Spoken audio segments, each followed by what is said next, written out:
welcome to The Journey, a podcast to help you be the very best parent you can be. We are thrilled you are here and that we get to do life together. We are here to serve your family, and we're thankful you're joining us on The Journey. All right, parents, welcome back to The Journey. We've got Jan Jeffcoat, and I'm always thrilled to talk to you. So you are a tremendous blessing for our school. But we want to talk a little bit about kind of how you got to PCA. And one of the things that helped you get to PCA was financial assistance. Yeah. Was when you came here, right, with the girls. It was like, private school is expensive. And a lot of families really wrestle with that. You see that especially in the lower school, because that's when a lot of our families come into, right? When you have those conversations and you get those parents who are like, yes, we are 100% on board, but, right, there's that financial hurdle, and a lot of families, it keeps them away. And so the Zig Ziglar Servant Leadership Award Banquet is one of the ways that we raise money for this, but we raise money all throughout the year to try to help families who have that financial hurdle in coming to PCA. So tell us a little bit about the story when the Jeffcoats came to PCA. So it was a long time ago. It was about 21 years ago, to be honest, almost really at about this time of year. And the reason, rarely do you remember something that happens 21 years ago, but this was such a significant event in our family, and so it's very memorable. And so literally the way it all started is Jim and I were sitting at Prestonwood Baptist Church in a Sunday morning service, and on the screen there was a preview sign that said Prestonwood Christian Academy, accepting applications now for the next school year. And did not even think a thing about it. Our girls were in Plano schools, and everything was fine. Sure. And we didn't even think twice about it until our oldest daughter, Jennifer, came home and said, well, we've been at that church a long time. Why don't we go to Prestonwood Christian Academy? And so I remember... From the mouth of babes, right? Exactly. So I remember Jim and I looking at each other and going, well, there's a really good reason, and it's all about the money. And in our mind, we probably had blown it out of proportion, to be honest, but we knew that that was not something that we had budgeted for, that we had really ever thought would be our story. And so the more we got to thinking about it, she was asking about it. Jillian was a little unsure at the time. She was so invested in her school and friends, but we just started praying about it as a family and truly took one step. And that one step was to apply. And so we applied. And then at that time, I had been starting to do some little preschool teaching and getting into to education. That had not been my background previously. But to start doing some of that. And so we're like, well, maybe I can apply to be on staff there. What could I do there? Well, there was a teacher aide opening. And so I applied for that, and we truly left it in the Lord's hands and just kept making that walk. And so as we did that, the opportunity came to do a family interview. We didn't know about my job yet. So we came and we did our family interview with Dr. Rogers, and still remember that. And both girls were there because they were older. They were in middle and upper school. And so we went through that process and then continued to seek the Lord on, Lord, if this is truly a door you're opening, it feels that way, but we still have doubts. And I think that is very real for some families, and it was very real for us. And it all had to do with, can we really afford this? We don't want to commit to something that will be something that we can't sustain. We don't want to put girls in and then take them out. That's traumatic. So we really did want to be cautious about it, but we wanted to also be faithful. And so as we continued that process, the opportunity came for me to interview for an aide position. Well, I mean, that was just a step in the door. Obviously, that became a career for me and all that. And one thing led to another, and our girls were able to start here, graduate from here, Now we have grandchildren here, so it truly has been our story in the Jeffcoat family. Yeah. Well, I mean, both the girls were actually on staff here at one time. That's right. That's funny. And Jillian's still here. That's right. My favorite part of Jillian, because she's told this story, but Jennifer was kind of excited about coming here. Jillian was not. No, she wasn't.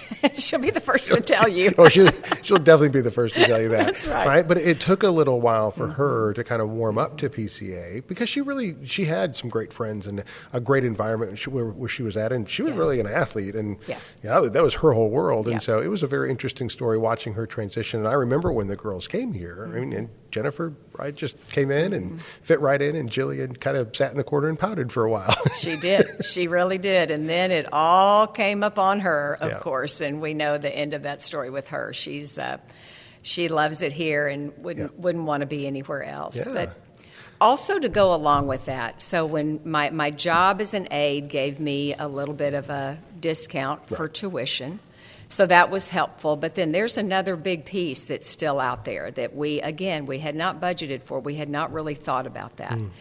And this is an interesting part of the story. Jim and I felt like there were some things that we even need to do from a financial perspective to make ourselves even in a better position.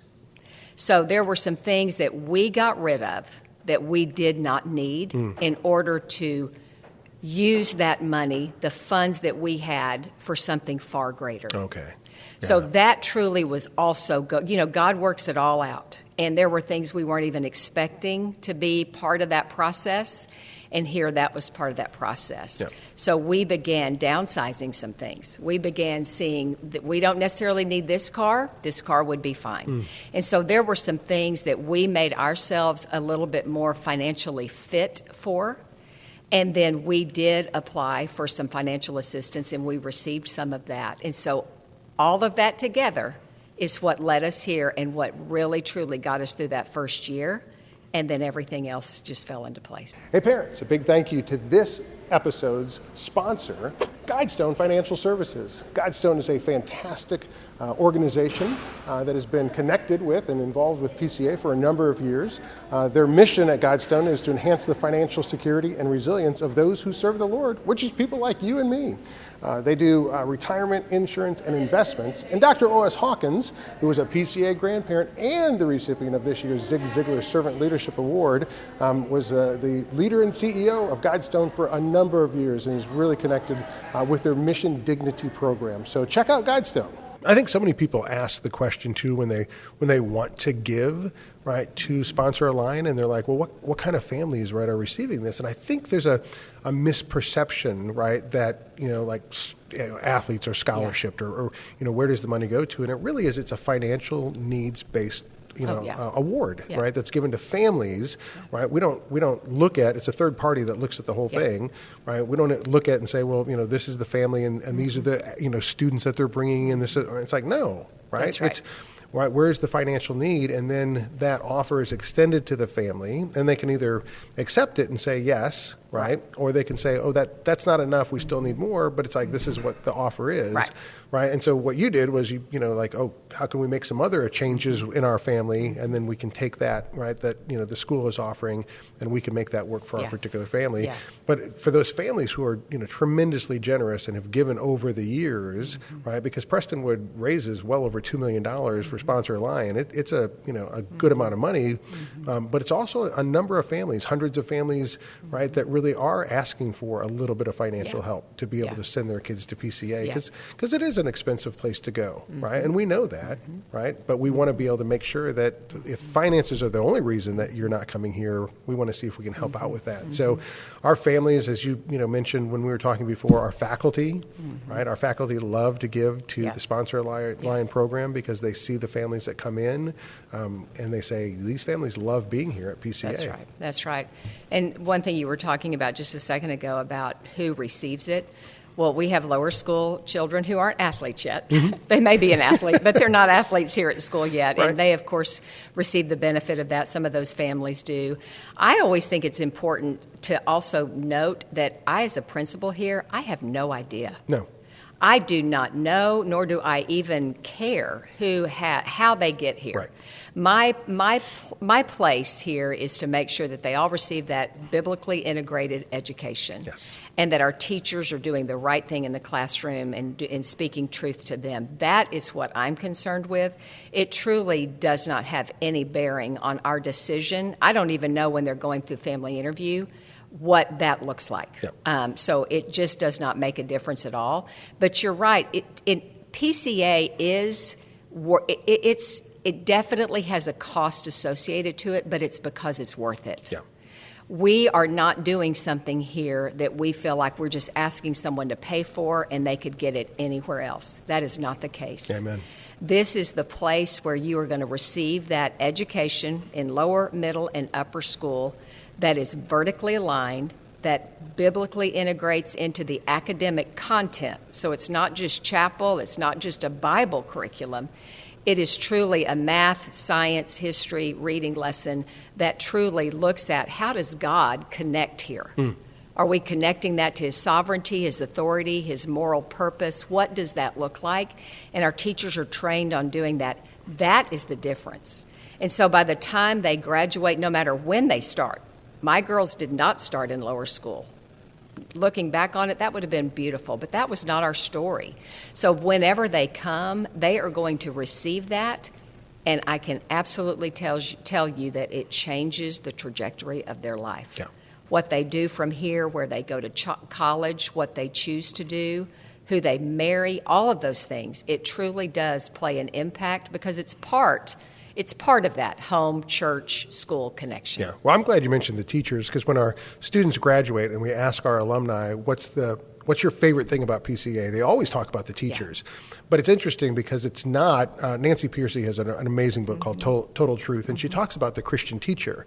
And in it, she says that a lot of people think when we mean a Christian teacher, we mean a teacher who's honest and kind, right, and morally upright. And she's like, that's the least that we're talking about. We're not talking about good people. We're talking about teaching a biblical worldview. Right. That's a Christian teacher. And I think so many people, if you're outside the Christian school, right, and you mention a Christian teachers, it's like, well, there's Christian teachers in the public school.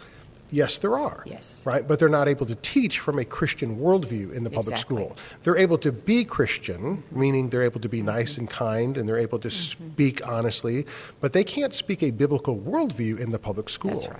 So our Christian teachers are not only nice and kind.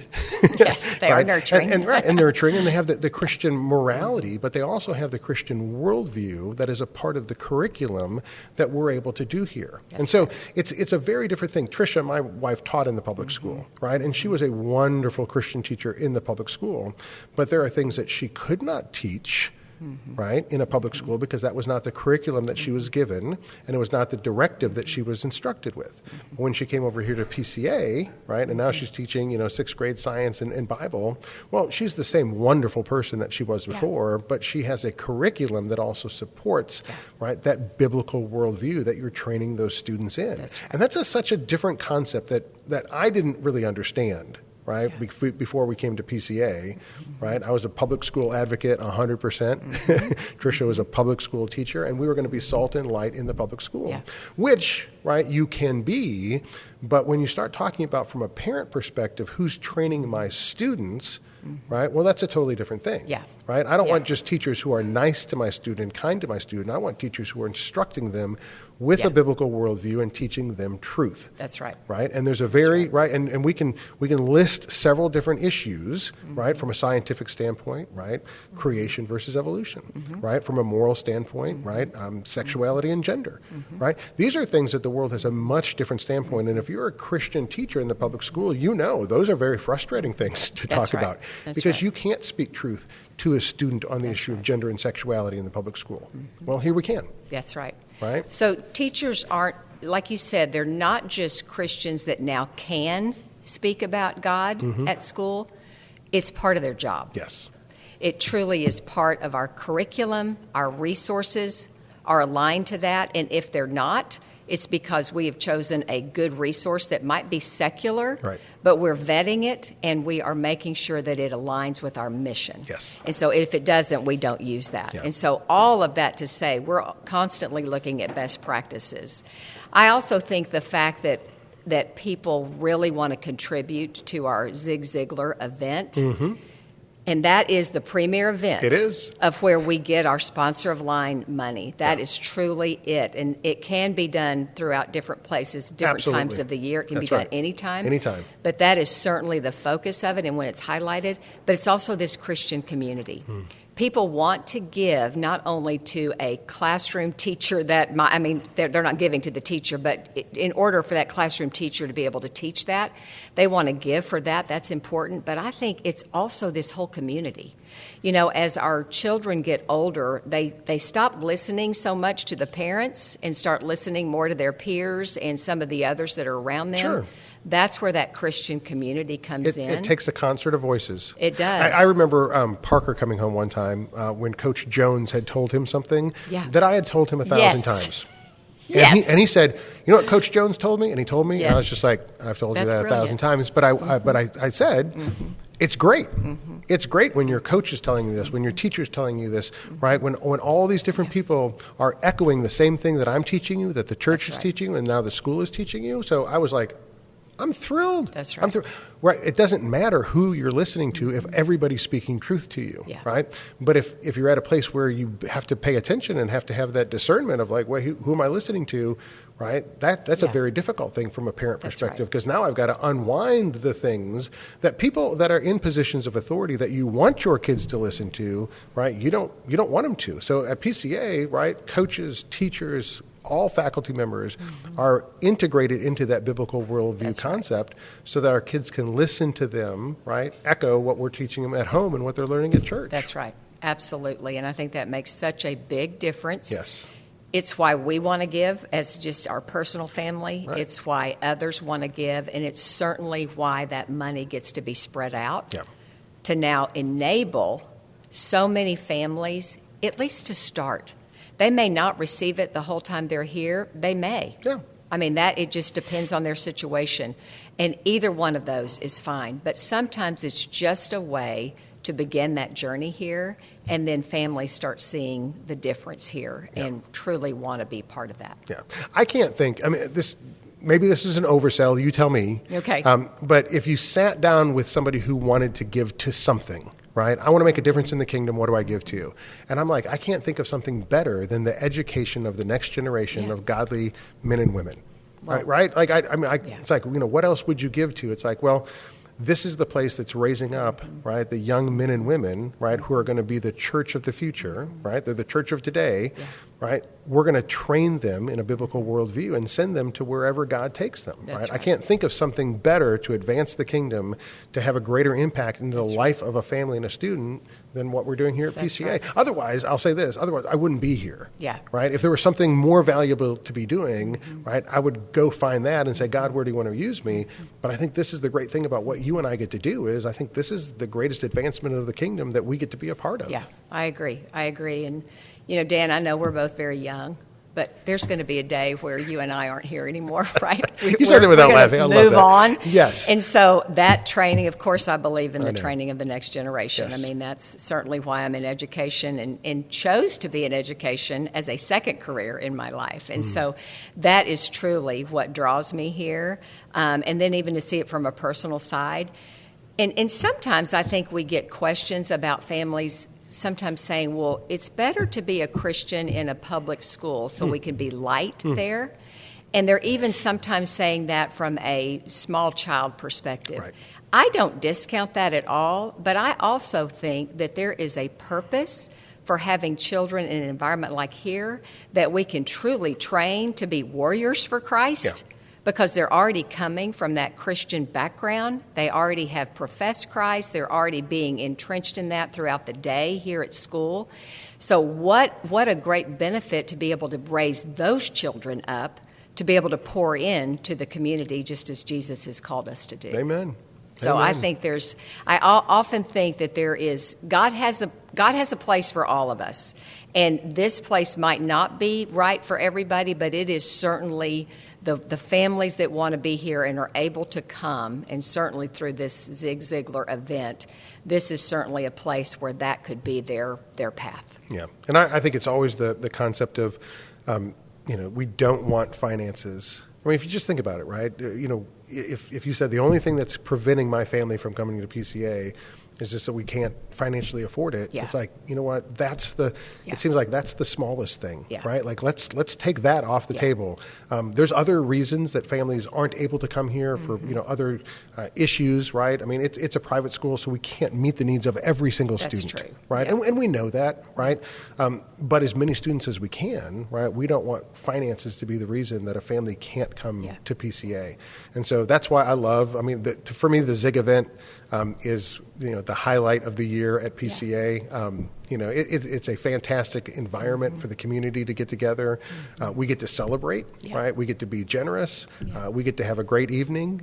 This year, we get to have it out at the Gaylord. Love it. Which is fantastic and a wonderful, event and a wonderful evening. But when I look back, right, at the Jeffcoat family as one of the families that has been a recipient of that, it's just such a beautiful blessing to see how God has returned that, right, of what was given to you, you've returned back to the community 1,000-fold. So, well, I appreciate you saying that, and I love to share this story because it truly is what opened the door for us. Yeah. And to even think back had that door been closed just because of finances, our lives would be completely different. Yeah. They really would. Yeah. Well, what a blessing that you will be able to be blessed and you've returned the blessing to others. So thanks for the time today, Jan. Of course, my honor.